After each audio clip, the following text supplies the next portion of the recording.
Very welcome नाजरीन। आज गुफ्तगू करेंगे फ़लस्तीन और इसराइल के मामले के ऊपर और जिस तरीके से दुनिया ने इसको आगे लेके अब बढ़ना है या बढ़ने की कोशिश कर रही है उसके ऊपर गुफ्तगू करेंगे। क्या मामलात हैं, क्या एतराज़ात हैं, क्या इल्ज़ामात हैं, क्या नज़रियात हैं, इन तमाम पर गुफ्तगू करेंगे। चूँकि जो मेरे सुनने वाले हैं वो जानते हैं कि मैं रियलिस्टिक गुफ्तगू करने के का ज़्यादा आदी हूँ बजाय इसके कि आइडियलिस्टिक और एक जज्बाती तकरीर करके खून गरमा के लोगों का और उसके बाद मैं डॉलर कमा के सो जाऊं। तो मुझे उसमें कोई जो है वो लेना देना नहीं है इस चीज़ से। हम गुफ्तगू करेंगे दो चीज़ों के ऊपर, मोटी मोटी गुफ्तगू करेंगे। वो गुफ्तगू करेंगे जो अवाम को समझ आए, उन अल्फाज में करूंगा जो कि अवाम को समझ में आए, और कोशिश करेंगे कि किसी कंसेंसस पे पहुंचे। सबसे पहले तो एक बात जहन में रखें, कोई भी शख्स, मैं ये नहीं कहूंगा कि जी शऊर, कोई भी इंसान ये बात मान ही नहीं सकता कि इसराइल जो है वो काबिज और जालिम रियासत नहीं है। इसके ऊपर कोई दो राय नहीं है। ये बात अपने जहन में बिठाएं कि इसराइल एक जालिम, फाशिस्ट और काबिज रियासत है। इसके ऊपर कोई दो राय नहीं है। वो फलस्तीनियों के ऊपर जुल्म कर रही है, जबर कर रही है, इसमें भी कोई दो राय नहीं है। वो फलस्तीनियों की नस्लकुशी कर रही है, इस पे भी कोई दो राय नहीं है। वो इंटरनेशनल लॉज को ब्रेक कर रही है, इसके अंदर भी कोई जो है वो दो राय नहीं है। नेतन्याहू एक इंटरनेशनल मुजरिम है, इसके ऊपर भी कोई दो राय नहीं है। ये गुफ्तगू का वो पॉइंट ही नहीं है जिसके ऊपर हम डिबेट करें या आप मुझसे जो है वो ये पूछें कि यार आप इसराइल को तस्लीम करने की बात करते हैं, आप नेतन्याहू के साथ है, आप इसराइल के हक में बात कर रहे हैं, फलस्तीनियों के खिलाफ बात कर रहे हैं। नहीं, पॉइंट है कि क्या जो अप्रोच हमास या मुस्लिम ममालिक की जानिब से और खसूसन जो हमारी राइट साइड की पार्टीज हैं पाकिस्तान की, वो जिस अप्रोच के साथ आगे बढ़ना चाह रही हैं और जो मुद्दा बयान कर रही हैं, क्या वो प्रैक्टिकल है, तो उसके ऊपर गुफ्तगू होगी। सबसे पहले तो देखें, ये बात आप जहन में रखें कि टू स्टेट के ऊपर पिछले चंद दिनों से इतना वावेला है। और आप अगर किसी ये जितने एतराज करने वाले, मैं कोई सख्त लफ्ज इस्तेमाल नहीं करना चाहता या वो कोई उस तरह की गुफ्तगू नहीं करना चाहता हूं, जितने भी लोग हैं इनसे पूछें कि टू स्टेट सोल्यूशन क्या है, इनको नहीं मालूम है। ये कहेंगे कि हम ये कह रहे हैं कि टू स्टेट नहीं होनी चाहिए, एक स्टेट होती है और वो फलस्तीन होनी चाहिए। अब मुझे आप एक बात बताएं, इस चीज का फैसला हमने करना है, हमारी राइट विंग की जमातों ने करना है, या फलस्तीनियों ने करना है? फलस्तीनी 1967 हो या 1993 पीएलओ अपना यासिर अरफात वाला मामला हो, या मौजूदा जो 21 या 20 पॉइंट जो ट्रंप ने दिए वो हो, किसी भी मामले पे चले जाएं, हदूद बंदी के अंदर आप एतराज कर सकते हैं कि 67 की जो पार्टीशन है, 67 से पहले वाली पार्टीशन, वो उसमें फलस्तीन को ज्यादा हिस्सा मिल रहा था, इसराइल को कम मिल रहा था। पीएलओ वाली के अंदर थोड़ा सा मजीद कम हो गया फलस्तीन का, अब वाली में बिल्कुल कम हो गया है। ठीक है, इन तमाम पॉइंट्स में, इन तमाम मुआहिदों के अंदर एक चीज जो है वो कॉमन है और वो टू स्टेट है, जो हम भी मानते हैं, जो स्टेट पॉलिसी भी है, पाकिस्तान की ऑफिशियल स्टेट पॉलिसी भी है, दुनिया भर की स्टेट पॉलिसी भी है, फलस्तीनियों की भी स्टेट पॉलिसी है। कोई भी ये नहीं कहता कि इसराइल नाम की कोई जगह मौजूद नहीं होगी, ये हमारा मुतालबा है। ये सिर्फ आपको यहां पर जो जज्बाती चूरन बेचने वाले जाहिल होंगे, सिर्फ वही आपको ये कहते हुए दिखाई देंगे। कोई भी ये नहीं कहता, फलस्तीन भी ये नहीं कहता, फलस्तीनी भी ये नहीं कहते, हमास भी ये नहीं कहता। हमास का 2017 का जो चार्टर है वो हुड टू स्टेट की बात करता है। हाँ, ये डिबेटेबल पॉइंट है कि वो प्री 67 वाली बात करता है, अब जो है वो बहुत कम दी जा रही है। हदूद के अंदर एतराजात अपनी जगह मौजूद हैं, वो डिबेट का अगला पॉइंट है। पहली बात, टू स्टेट का लफ्ज, उसके ऊपर आपको फजूल में उलझाया हुआ है, लड़ाई झगड़े, गालियां, दुश्मनांतराजी, एक दूसरे के ऊपर लेबल लगाना, यहूदी होने का लगाना, इसराइल को मानने का लगाना, फलस्तीनियों के राइट्स को बेचने का लगाना, और पता नहीं आप जो भी बकवास आप सुन सकते हैं, आप पिछले 4-5 दिनों में सुन रहे हैं। भाई, to state officially state of फलस्तीन, फलस्तीन के लोग, फलस्तीनियों की नुमाइंदा जमातें, इवन हमास जिसको मैं एटलीस्ट कंसीडर नहीं करता, लेकिन अगर आप करते भी हैं तो वो भी अपने 2017 के चार्टर में ये मानती है कि टू स्टेट होगा लाजमी। अच्छा, टू स्टेट क्या है? फलस्तीन और इसराइल का रकबा टोटल आप मिलाएं, उसके अंदर से फलस्तीन कहता है कि हमारा यहां तक अब हमारा रकबा बनता है। तो जो बाकी बचेगा उधर भी तो कोई ना कोई मुल्क जो है या कोई रियासत कायम होगी, वो डेफिनेटली इसराइल है। तो टू स्टेट तो ऑलरेडी मौजूद है। तो लिहाजा टू स्टेट के नाम पे आपको जितने भी फुद्दू बनाया जा रहा है, जितना भी चूरन खिलाया जा रहा है, वो आपकी मर्जी, आपने खाना कि नहीं खाना। सबसे पहले तो मैंने आपको यह क्लियर करना था कि टू स्टेट के ऊपर कोई इतराज नहीं। इतराज किस चीज के ऊपर है? प्री 1967 वाली पार्टीशन या 93 वाली करनी है, या आपने 1948 की भी रेजोल्यूशन है, या आपने जो है वो रिसेंट जो अब प्लान बन रहा है उसके मुताबिक करनी है। ये डिबेटेबल पॉइंट है। अब जैसे ही 20 पॉइंट आए, पाकिस्तान ने उसका खैर मकदम किया। बाद जब वो जो पॉइंट्स हैं वो मंजर आम पर आए, तो वजीर खारजा ने कहा ये तो वो पॉइंट्स ही नहीं है जिनके ऊपर हमने एग्री किया था। तो ये पॉइंट्स पहले ही मुस्लिम ममालिक से डिस्कस हुए, उन्होंने उसके ऊपर एग्री किया। तो जैसे ही 20 पॉइंट्स का तस्करा हुआ, हमारी स्टेट ने कहा कि हम ऑन करते हैं। लेकिन बाद जब उन पॉइंट्स को जारी किया गया तो उनके अंदर छेड़छाड़ की गई थी नेतन्याहू की तरफ से, जिसके बाद वजीर खारजा ने कहा कि हम 8 ममालिक मुस्लिम ममालिक हैं और जो उन्होंने जो चीजें बताई थी जब तक वो नहीं होंगी हम नहीं मानेंगे। तो ये एक नॉर्मल चीज हो गई। अच्छा, अब आ जाते हैं कि प्री 1967 वाले इशू के ऊपर। मैं एक आसान अल्फाज में गुफ्तगू करता हूं, हो सकता है बाद लोग कहेंगे ये क्या बेहुदा लॉजिक है और ये क्या है। मैं आम आवाम को जो तो जज्बाती चूरन से निकल के मेरी इस बात को समझने की कोशिश करेगी, उसको ये बात समझ आ जाएगी। आप एक सिचुएशन बनाएं, एक घर है, उसके ऊपर डिस्प्यूट है, उसकी 3 मंजिलें हैं।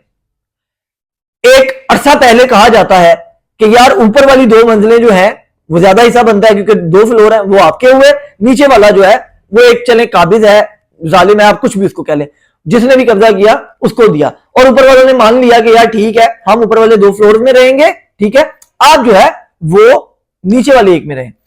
अब पॉइंट क्या होता है कि डिस्प्यूट बढ़ता है, ऊपर वालों की लड़ाई फिर से शुरू होती है। वो कहते हैं कि नहीं, हमें पूरे का पूरा ही चाहिए। लड़ाई बढ़ती जाती है, चंद साल गुजरते हैं, लड़ाई इस हद तक वायलेंट हो जाती है कि ऊपर वाली एक बिल्डिंग जो तीसरी थी वो उड़ा दी जाती है, वो उड़ा दी जाती है, तोड़ दी जाती है, वो मौजूद ही नहीं है, वो मौजूद ही नहीं है। अब बची 2 मंजिलें।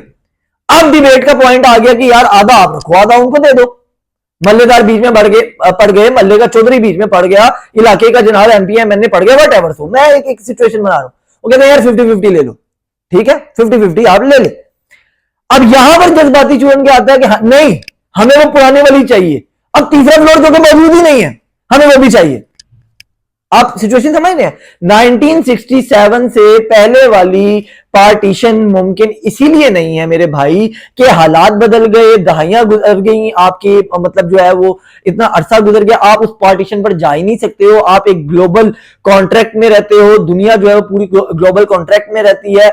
ये भी हकीकत है कि इसराइल को बैक है यूएस की, यूरोपीय यूनियन की, ये जितने भी आपको नजर आ रहे हैं फलस्तीन को तस्लीम करते हुए, कभी भी वो ग्राउंड के ऊपर फलस्तीन के हक में इसराइल के खिलाफ फोर्सेस को नहीं उतारने वाले। अरब ममालिक का क्या हाल है वो भी आप देख चुके हैं। ईरान जो फन्नेहा बनता था, उसने अपने भी जर्नैल मरवाए, अपने भी साइंसदान मरवाए, हमास को भी चालू किया, हमास को कहा कि 7 अक्टूबर का हमला करो, उसने हमला किया। उसके अपने जो चंद हजार जो मेन क्यादत मरी सो मरी, उसके बाद 66,000 फलस्तीनी मरवा दिए, यरगमाली लेके हमास गायब है, ईरान खामोश बैठा है। भैया आपके अगर जिगरे में, आपके अगर, मैं वो गलत लफ्ज इस्तेमाल नहीं करना चाहता, उसमें उतना पानी नहीं था कि आप उसके साथ लड़ सकते हो, तो आपने ये पंगा लिया क्यों? आज आप ईरान एक अलग रियासत सुकून से बैठी हुई है, पंगा लेके, हमला करके, पंगा लेके हमास को जो है वो हल्लाशेरी दे के वो काम करवा के 66,000 फलस्तीनी मरवा दिए। ये मैं नहीं कह रहा हूं कि पहले नहीं मर रहे थे, हमने ये देखना है कि भाई मरने की तादाद और नस्ल कुशी जो इस वक्त गुज़िश्ता 2-2.5-3 सालों में हुई है, वो उसका रिकॉर्ड पीछे नहीं मिलता है कि बकायदा नस्ल को खत्म किया जाना के ऊपर जो है कोई तुल जाए। और आपकी यूएन से लेके अक़वाम मुत्तहिदा और हर जगह पर जो इंटरनेशनल प्लेटफॉर्म है वो भी ये कहे कि नेतन्याहू जो है वो जेनोसाइड कर रहा है, ठीक है, और अस्पतालों के ऊपर हमला हो रहा है, ठीक है। आप ये देखिए बच्चे मर रहे हैं, बाकी चीजें, वो सब चीजें आपको पता है। ऐसी सिचुएशन में एक जालिम जाबिर को, जिसके पता नहीं क्या इंटरेस्ट है यूरोपीय यूनियन के साथ या यूएस के साथ, हमें पता है कि दुनिया के जितने फन्ने हाँ हैं वो तमाम उसके साथ खड़े हुए हैं। हमारा क्या काम है जब हमारे तलों में इतना तेल ही नहीं है कि अब हम उनको जाके आजाद करवा सकें? तो हमारा काम कम से कम ये तो बनता है कि यार कहीं पे भी इस सिचुएशन को फिलहाल रोका तो जाए, लोगों को मरने से तो रोका जाए। क्यों आप आखिरी फलस्तीनी बच्चे के भी पीछे पड़े हुए हैं कि जी आखिरी फलस्तीनी बच्चा भी जब तक बैठा हुआ है हम लड़ते रहेंगे? यानी कि आपने आखिरी फलस्तीनी भी शहीद करवाना है?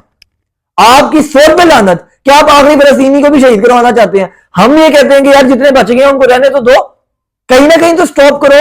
एक एक जाबिर जालिम, उसको रोकने के मुख्तलिफ तरीके होते हैं, मुख्तलिफ मामलात होते हैं। आपने एक अच्छा प्रेशर डाला अरब ममालिक ने कतर पे हमले के बाद कि यूएस को इंटरवीन करना पड़ा, उसने ठीक इंटरवीन किया, गलत किया, फैसला ठीक कर रहा है, गलत कर रहा है, ये डिबेटेबल पॉइंट है। बट आपने अरसा दराज बाद अपनी एक पावर दिखा के यहां तक उसको लेके आए कि वो कहीं ना कहीं मुआहदे पे एक पेज पे लेके आने की कोशिश कर रहा है। आप उसको जेनोसाइड को रोकने के लिए उस प्लान की मुखालफत करके दोबारा उनको मरवाने की कोशिशें कर रहे हो।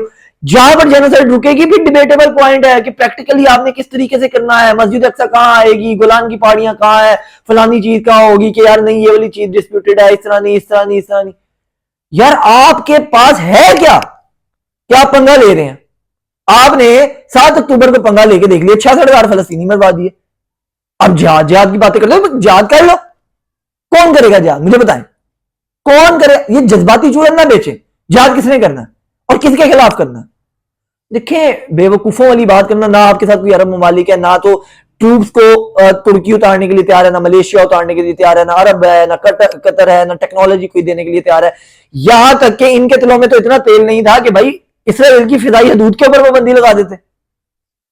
मुझे नहीं पता, मैं किसी के ऊपर कोई लेबल नहीं लगा रहा हूं कि किसके क्या इंटरेस्ट है, क्या वेस्टर्न इंटरेस्ट है या क्या इजरायली इंटरेस्ट है या वट एवर जो भी है।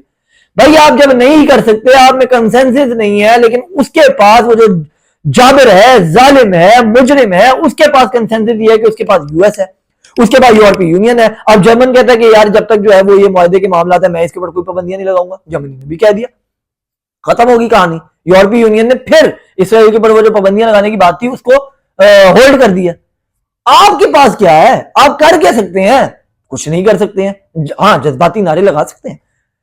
खैर, तो ये आपको समझाने की कोशिश की है कि 1967 हो, वो 93 वाला हो, वो अब वाला हो, कहीं ना कहीं जेनोसाइड को रुकवाएं, लोगों को मरने से बचाएं। यहां पर बैठ के मेरी तरह यहां पर बैठ के बातें करना, पाकिस्तान की, लाहौर की, इस्लामाबाद की सड़कों पे निकल के हाला ला हाला ला करना, पाकिस्तान जो फलस्तीन से रिश्ता क्या, ला इलाहा इल्लल्लाह, जज्बाती नारे लगा के जिहाद जिहाद के बाद में घर जाके सो जाना। ठीक है, मरवा लें यार, आप बच्चों को मरवाएं, यही आप चाहते हैं। आपकी इन्हीं हरकतों की वजह से, हल्लाशेरी की वजह से ईरान ने जो करतूत की है 7 अक्टूबर को, उसका खामियाजा पूरे फलस्तीनी भुगत रहे हैं। आज तो फलस्तीनियों के साथ फ्रंट लाइन पर जो है वो गोले हमास नहीं खा रही है, पता नहीं कहां गायब है, ये रकमाली लेके गायब हो गई है। तब से जो है वो फलस्तीनी मर रहे हैं। ईरान अब क्यों नहीं जनाब अटैक करता? 66,000 फलस्तीनी मर गए, अपने जर्नैल मर गए, अपने जर्नैलों का तो बदला ले नहीं सका, तो फलस्तीनियों का बदला लेगा। तो बेवकूफियों से निकलें, ठीक है। बाकी एंड पे मैं जिक्र जरूर करना चाहूंगा सेनेटर मुश्ताक साहब का। मेरे बड़े सख्त इख्तलाफात हैं, और जो लोग मेरे ट्विटर को फॉलो करते हैं वो जानते हैं कि मैं उनके साथ मेरी तनकीद का लेवल बिलो द बेल्ट भी आप कह सकते हैं। बिकॉज मैं ये बिलीव करता हूं कि वो बहुत ही ज्यादा एक तो कंफ्यूज्ड, और दूसरा आई एम सॉरी टू से बट एक्सट्रीमिस्ट है। तो और वो सिर्फ अपॉर्चुनिस्ट है, वो जहां पर देखते हैं कि थोड़ा सा यू नो कैप्चरिंग मिले, गैदरिंग मिले, वो करते हैं। ये मेरी एक सोच है। बहरहाल ये गलत है या सही है, ये एक अलग डिबेट है। वो इस वक्त एक इंटरनेशनल मिशन के साथ वहां पर जहाज में मौजूद थे, जिसके ऊपर इसराइल ने हमला करके उनको कैप्चर किया है, हिरासत में लिया है। मैंने ट्वीट में भी ये बात कही कि मेरे इख्तलाफात अपनी जगह मौजूद है, लेकिन उनकी जान की अमान के लिए हम दुआ गो हैं, अल्लाह ताला उसकी हिफाजत करे। और पाकिस्तान को भी चाहिए कि वो एक अपने सेनेटर या एक्स सेनेटर और इवन पाकिस्तानी शहरी होने के हवाले से भी इंटरनेशनल सफारती काविशें करे, और उनके हवाले से जितना हो सके जल्दी उनको जो है वो बाजियाब करवाया जाए, बाकियों को भी करवाया जाए। और इसराइल की तो ये हरकत भी दुनिया के सामने आ गई कि एक तरफ मुआहदे की बात हो रही है और दूसरी तरफ वो ये हरकतें कर रहा है। तो बहरहाल ये मैं मेंशन करना जरूरी समझता था कि सेनेटर मुश्ताक साहब से हमारा इख्तिलाफ पाकिस्तान की हद तक तो जरूर है, वापस आएंगे फिर उसी तरह तनकीद करेंगे, लेकिन फिलहाल वो एक जुर्रत का मुजाहरा करते हुए एक इंटरनेशनल मिशन के साथ गए थे, और वो हिरासत में है इसराइल की। तो अल्लाह ताला उनकी हिफाजत फरमाए। पाकिस्तान को भी चाहिए कि जहां जिस हद तक कोशिश कर सके वो जरूर करे। तो आज के व्लॉग में फिलहाल इतना ही, मुझे इजाजत दें, अल्लाह हाफिज़।